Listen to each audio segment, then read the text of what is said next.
ونتوكل عليه ونعوذ بالله من شرور أنفسنا ومن سيئات أعمالنا من يهده الله فلا مضل له ومن يضلله فلا هادي له ونشهد أن لا إله إلا الله وحده لا شريك له ونشهد أن سيدنا وسندنا ومولانا وحبيبنا محمدا عبده ورسوله أما بعد أعوذ بالله من الشيطان الرجيم بسم الله الرحمن الرحيم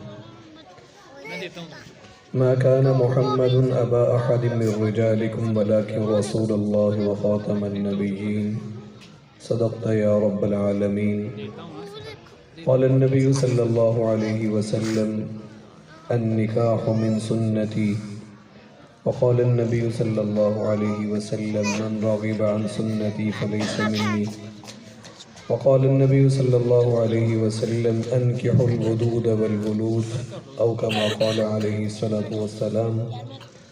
جزا الله عنا سيدنا ومولانا محمدا ما هو أهله. اللهم أنزله المقعد المقرب عندك يوم القيامة. اللهم صل على سيدنا ومولانا محمد وعلى آل سيدنا ومولانا محمد كما صليت على إبراهيم وعلى آل إبراهيم إنك حميد مجيد. اللهم بارك على سيدنا ومولانا محمد وعلى آل سيدنا ومولانا محمد كما باركت على إبراهيم وعلى آل إبراهيم إنك حميد مجيد. انتہائی قابل احترام گرامی قدر سامعین، آج کی یہ محفل اس حوالے سے بڑی خوشگوار، خوش آئین اور خوبصورت محفل ہے کہ عام طور پر ایسے موقعوں پر اس طرح کی مجالس کا انعقاد نہیں ہوتا. لہو و لعب اور اللہ کی نافرمانی، دین سے دوری، گناہوں کا ماحول ہوتا ہے. نکاح حضور اقدس صلی اللہ علیہ وسلم نے جو دین ہمیں دیا ہے یہ اس کا ایک حصہ ہے. جیسے نماز دین کا حصہ ہے، روزہ دین کا حصہ ہے، زکوٰۃ کی ادائیگی دین کا حصہ ہے، عمرہ کرنا، حج کرنا، صدقہ دینا، خیرات کرنا، جہاد کرنا، نکاح کرنا بھی اسی طرح دین کا حصہ ہے. 3 سے 4 سنتیں ایسی ہیں جو پورے ذخیرہ احادیث میں اس عنوان سے منفرد ہیں کہ ان کے لیے حضور اقدس صلی اللہ علیہ وسلم نے براہ راست یہ لفظ استعمال کیا کہ یہ میری سنت ہے. ایک مسواک کے بارے میں فرمایا کہ میری سنت ہے، نکاح کے بارے میں فرمایا کہ میری سنت ہے، اور ہر روز رات کو سونے سے پہلے اپنے دل کو ہر مسلمان سے صاف کر کے سونا، کسی مسلمان کے لیے دل میں کینہ نہ رکھنا، بغض نہ رکھنا. حضرت انس رضی اللہ تعالیٰ عنہ کو فرمایا آپ نے کہ اے انس، اگر تم مجھ سے پوچھو کہ مجھے کون سی بات سب سے اچھی لگتی ہے تو میرا سب سے بہترین طریقہ، میرا سب سے عمدہ عمل وہ یہ ہے کہ تم ہر رات سونے سے پہلے اپنے دل کو مسلمانوں سے صاف کر کے سویا کرو. کسی کی نفرت دل میں لے کے نہ سویا کرو. پتہ نہیں صبح بیداری کے ساتھ آنکھ کھلے گی یا کوئی آ کے ہلا کے بتائے گا کہ بندہ دنیا میں نہیں رہا. کتنے لوگ ہیں جو رات کو سوتے ہیں اور صبح اٹھنے کی توفیق نہیں ہوتی. اس لیے فرمایا کہ بہترین دل وہ ہے کہ جب آدمی سوئے تو اس میں کسی کی نفرت نہ ہو، کسی کی عداوت نہ ہو. تو ان سنتوں میں سے حضور اقدس صلی اللہ علیہ وسلم نے نکاح کے بارے میں فرمایا کہ نکاح میری سنت ہے. اور آپ نے یہ عام طور پر یہ حدیث اکٹھی پڑھ دی جاتی ہے، ورنہ یہ حدیثیں دو الگ الگ ہیں. الگ ایک حدیث میں آپ نے یہ بات ارشاد فرمائی، من راغب عن سنتی فلیس منی، جو میرے طریقے کو پسند نہیں کرتا جو میری عادت کو پسند نہیں کرتا، جو میری سنت کو پسند نہیں کرتا، پھر وہ کہے کا میرا امتی ہے، وہ کہے کا مسلمان ہے، اس کا تو مجھ سے کوئی لینا دینا نہیں۔ بچہ یہ کہتا رہے کہ بھئی فلاں شخص میرا والد ہے، فلاں شخص میرا والد ہے، اشتہار لگا دے، بورڈ لگا دے، گلی کوچوں میں منادی کروا دے، لیکن باپ کہے کہ وہ تو میرا کچھ نہیں لگتا،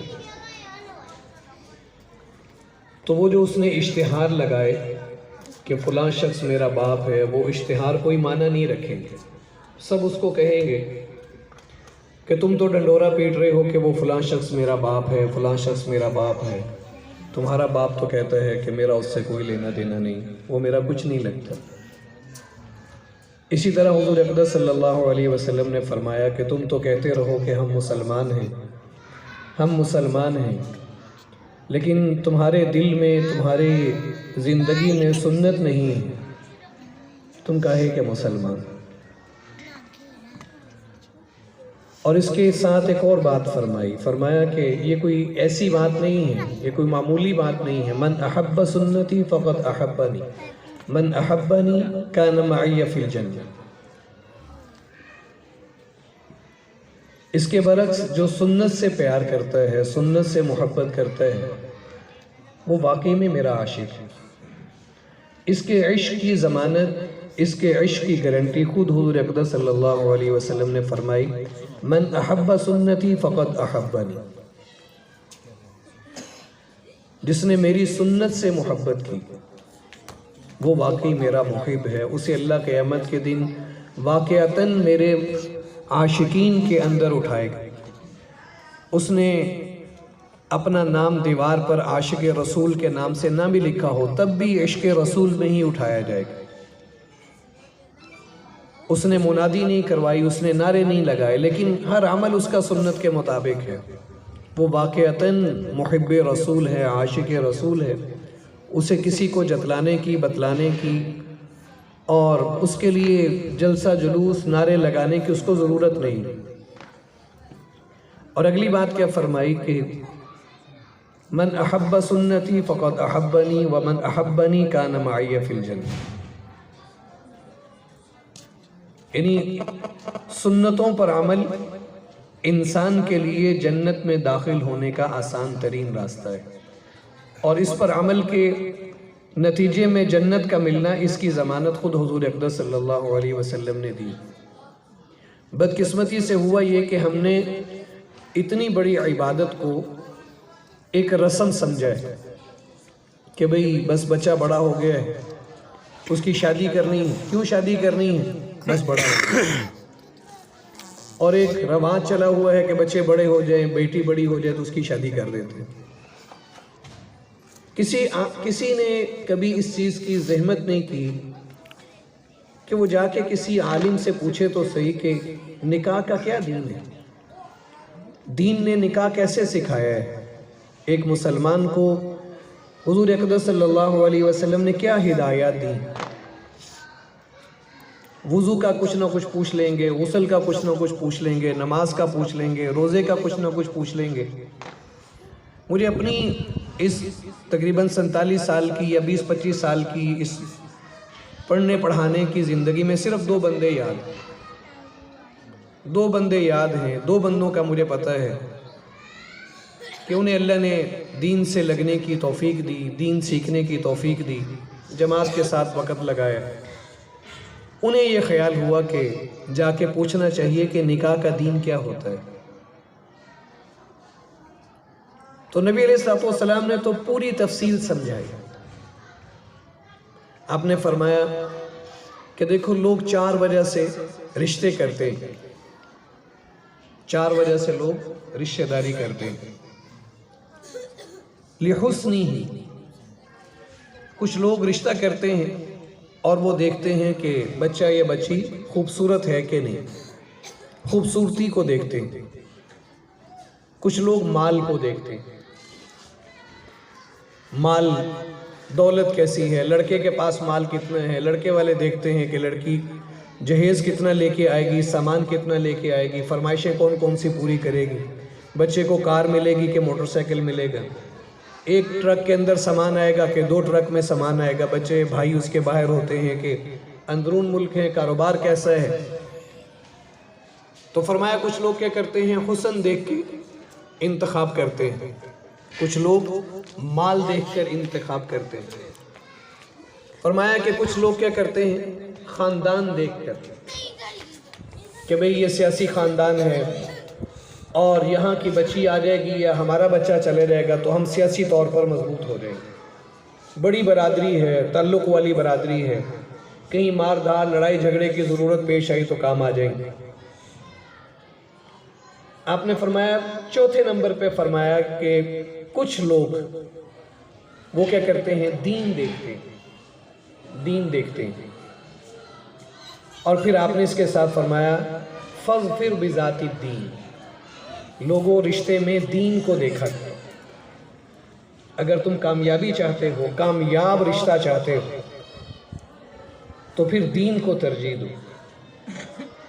پھر علماء نے اس کی وضاحت کی، کہا کہ جو ہندو ہیں، جو عیسائی ہیں، یہ حسن دیکھتے ہیں،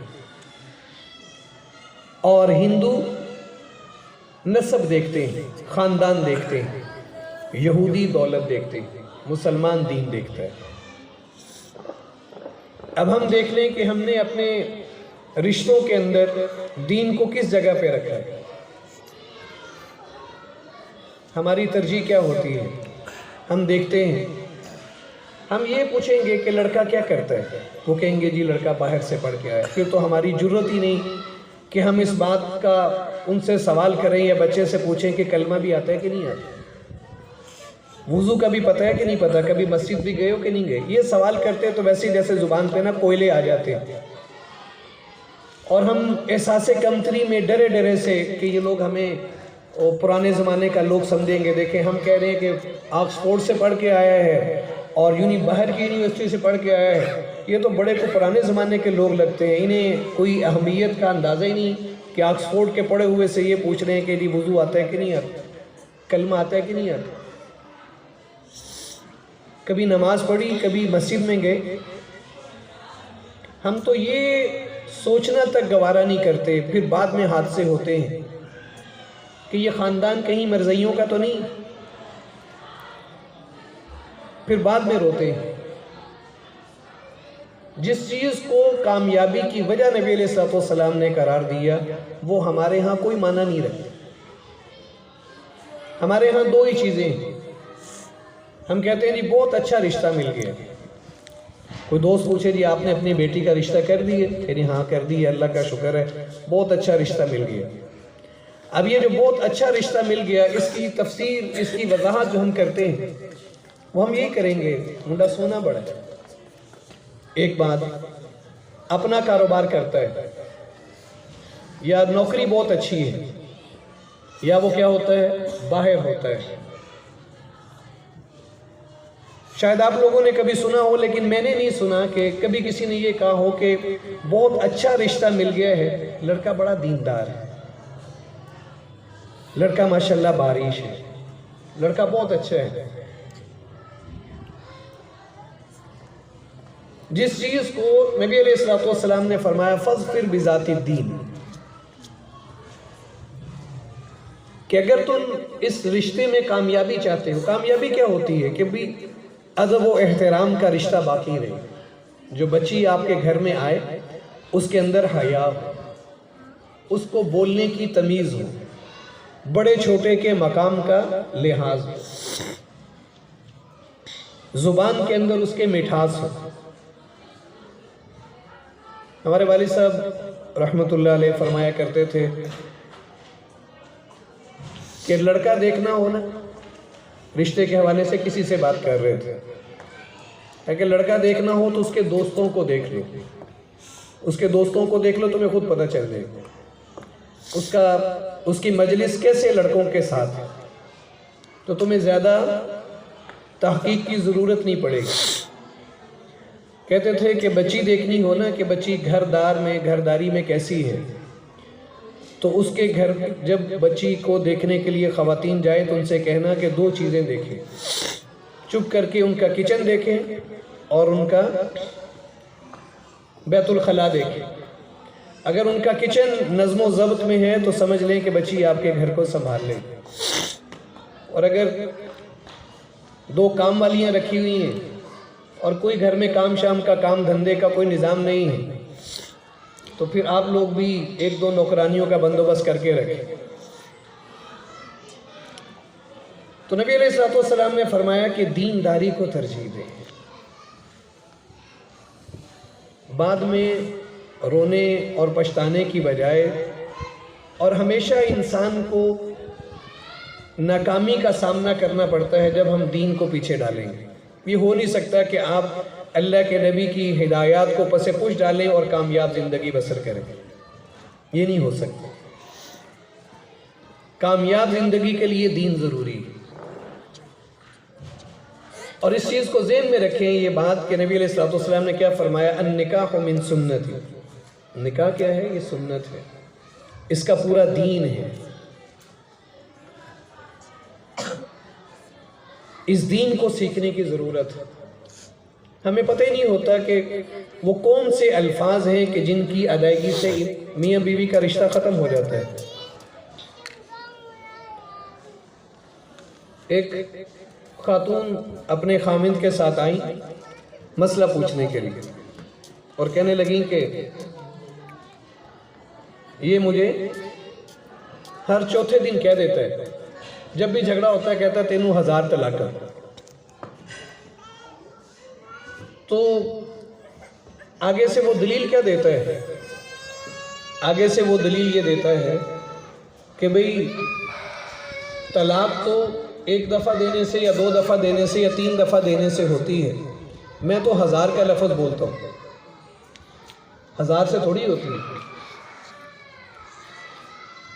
تو وہ کہنے لگی ہے کہ سال چ کوئی 8-10 واری میں کیا شرط ہے، اور پھر میں جب گھر جاتی ہوں تو یہ مجھے واپس لے آتا ہے۔ پھر وہ حدیث یاد آئی کہ نبی علیہ السلام نے فرمایا قرب قیامت میں حالات ایسے بن جائیں گے کہ میاں بیوی زنا کریں، میاں بیوی زنا کریں، اس کی یہی تفسیر ہے۔ اب انسان سوچتے ہیں میاں بیوی کیسے زنا کر سکتے ہیں؟ زنا سے بچنے کے لیے تو نکاح کرتے ہیں، میاں بیوی کا رشتہ بناتے ہیں۔ وہ زنا یوں ہوتا ہے کہ ایسے الفاظ بول دیے جاتے ہیں جس سے وہ اس کی بیوی نہیں رہتی، نکاح ختم ہو جاتا ہے، رکھی رکھتے ہیں۔ حضور اقدس صلی اللہ علیہ وسلم نے وضاحت سے فرمایا کہ 3 چیزیں ایسی ہیں اسے اسلام نے مذاق نہیں بنایا، جدہن جد وہزلہن ہزل، مذاق میں بھی کرو گے تب بھی اس کا نتیجہ بھگتنا پڑے گا، سنجیدگی سے کرو گے تب بھی وہی معاملہ ہوگا۔ النکاح والطلاق والعتاق، نکاح کرو، اور فرمایا کہ بہترین نکاح وہ ہوتا ہے جو سادہ ہو، برکت والا نکاح وہ ہوتا ہے جس کے اوپر 3 نقطے نہ ہو، جو سادی ہو، شادی نہ ہو۔ جو سادگی سے شادی ہوتی ہے وہی برکت والی ہوتی ہے۔ اور ہمارے ہاں کیا ہوتا ہے کہ شادی کے لیے ہوئے قرضے اگلی نسل کو اتارنے پڑتے ہیں، محض ایک نمود و نمائش کے لیے۔ پتہ چلے کہ بھئی ایک عجیب فلسفہ آپ اکثر سنیں گے کہ بھئی ہم کسی کو کہنا کہ بھی آپ ذرا سادی شادی کر لو اور سنت کے مطابق کر لو، دین کے مطابق کر لو۔ کہتے ہیں کہ روز روز تھوڑی ہونی ہوتی ہے، روز روز تھوڑی ہونی ہوتی ہے۔ میں نے ایک بندے سے کہا، میں نے کہا مرنا بھی بندے نے ایک ہی دفعہ ہوتا ہے، روز روز نہیں مرنا ہوتا۔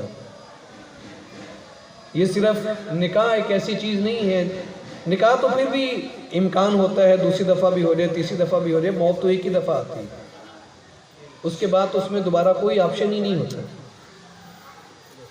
تو جو چیز ایک دفعہ ہوتی ہے اس کی کوئی پرواہ نہیں، اور یہ کہہ کہ بھئی بس یہ تو ایک ہی دفعہ ہوتا ہے، جو حرام، جو گناہ، جو لہو و لعب سب کو پورے اہتمام سے کیا جاتا ہے۔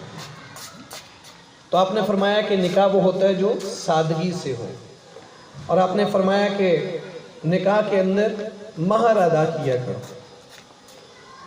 عجیب کام یہ ہوتا ہے کہ جب سارا کچھ غیر شرعی ہو، رسم و رواج پورے ہوں، لاکھوں روپے اجاڑ دیے جائیں، جب نکاح پڑھانے بیٹھیں تو ان سے پوچھیں جی بھی مہر کتنا رکھنا ہے، کہتے ہیں جی شرعی رکھ لو، جی شرعی رکھ لو۔ جو 3 دن سے غیر شرعی چل رہا ہوتا ہے اس وقت تو کسی کو شریعت یاد نہیں آتی، 3-4 دن سے جو کچھ بھی ہو رہا ہوتا ہے اس وقت کوئی نہیں پوچھتا کہ بھی یہ شرعی ہے یا غیر شرعی ہے۔ اکثر ایسے ہی ہوتا ہے، نکاح پڑھاؤ تو پوچھو کہ بھی ہاں جی مہر کتنا رکھنا ہے، شرعی رکھ لو۔ یا کسی کو کوئی تھوڑا بہت کسی نے کچھ پڑھا ہو تو وہ کہتا ہے جی مہر فاطمی رکھ لیں۔ میں نے ایک بندے سے کہا کہ تمہیں پتہ ہے مہر فاطمی کتنا ہوتا ہے؟ تو اس نے پتہ نہیں کہاں سے سن رکھا، اس نے کہا 33 روپے۔ کتنا ہوتا ہے؟ 33 روپے۔ آگے سے اس نے دلیل بڑی عجیب تھی، اس نے کہا بینزیر دا نکاح بھی انہیں تھی ہویا، اس کا نکاح بھی اتنے میں ہوا تھا۔ یہ ہماری دین سے وابستگی کا حال ہے کہ نکاح میں جب مہر کی باری آئے، نبی علیہ السلام نے فرمایا، نبی علیہ السلام نے ہر طرح کے مہر رکھے، بڑے اچھے مہر بھی رکھے اور بڑے معمولی سے بھی رکھے، حیثیت کے مطابق۔ جب فراوانی تھی اچھا مہر دیا، جب نہیں تھا تو ہلکا سا مہر رکھا، اور اس کی ادائیگی مردوں پہ لازم ہے۔ یہ معاف مفت کرانے کا کوئی چکر نہیں ہے، یہ اپنے آپ کو دھوکہ دینے والی بات ہے، اور یہ قرض ہے اگر نہیں دیتے تو۔ اور آپ نے ایک حدیث میں بڑی سخت بات ارشاد فرمایا کہ جو آدمی اس لیے مہر زیادہ رکھتا ہے، کیڑا کوئی دینا ہے، وہ ایسا ہی ہے جیسے اپنی بیوی سے زنا کرتا رہے گا ساری زندگی۔ جو اس لیے مہر زیادہ رکھتا ہے، کیڑا کوئی دینا ہے۔ یہ ایسا قرض ہے کہ اگر خامد نے ادا نہیں کیا اور مر گیا تو وراثت میں پہلے اس کا مہر ادا کیا جائے گا، پھر وراثت تقسیم ہوگی۔ اور یہ جو معاف موف کرانے والا چکر ہے نا، یہ اس طرح کوئی معافی موفی نہیں ہوتی، یہ اس کا حق ہے، اس کو ملنا چاہیے، یہ اللہ نے اس کا حق رکھا ہے، دین نے اس کو یہ حق دیا ہے۔